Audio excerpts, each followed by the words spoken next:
Space बहुत बड़ा है, इसमें बहुत अद्भुत चीजें हैं और उनमें से सबसे अद्भुत है ब्लैक होल।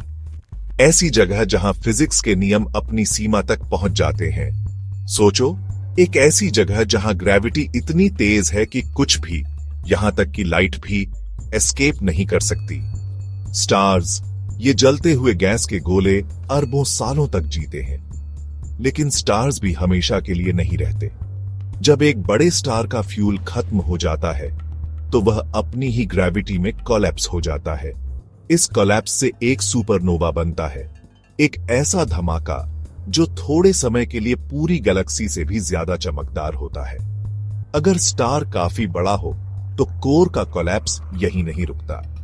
यह तब तक और ज्यादा कोलैप्स होता रहता है, डेंसर और डेंसर होता जाता है, जब तक कि यह इन्फिनिट डेंसिटी का एक पॉइंट नहीं बन जाता, जिसे सिंगुलैरिटी कहते हैं। यह पॉइंट, यह सिंगुलैरिटी एक ब्लैक होल का दिल होता है।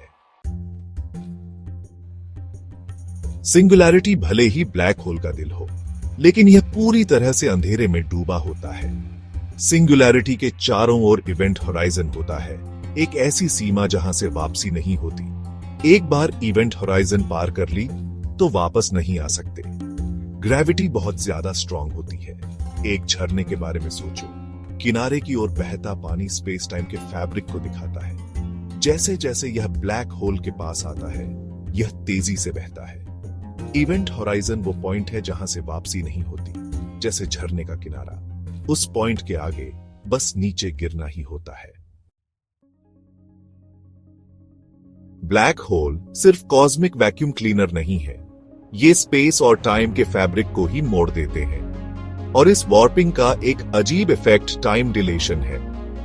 ब्लैक होल के पास टाइम धीमा हो जाता है। दो क्लॉक्स के बारे में सोचो, एक ब्लैक होल के पास और एक दूर। ब्लैक होल के पास वाली क्लॉक दूर वाली क्लॉक से धीमी चलेगी। और यह कोई मैकेनिकल मैलफंक्शन नहीं है, यह आइंस्टाइन के जनरल रिलेटिविटी थ्योरी का एक नतीजा है।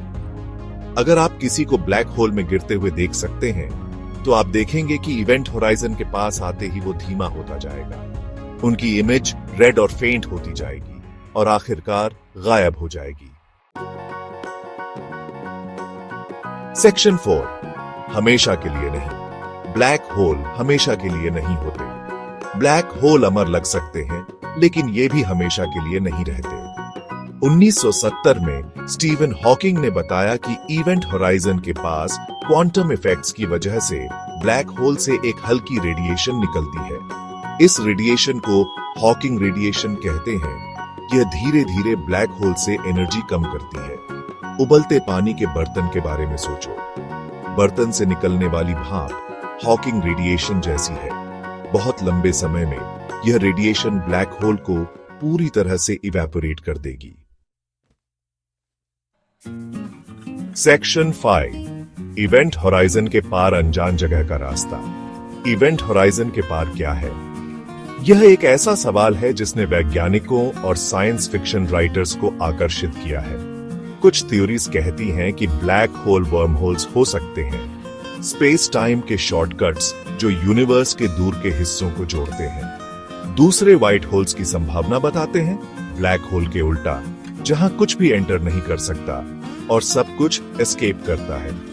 और फिर मल्टीवर्स है, यह विचार कि हमारा यूनिवर्स कई यूनिवर्सेस में से एक है, शायद इन कॉस्मिक डोरवेज से जुड़ा हुआ है। ब्लैक होल यूनिवर्स की सबसे रहस्यमयी चीजों में से एक है।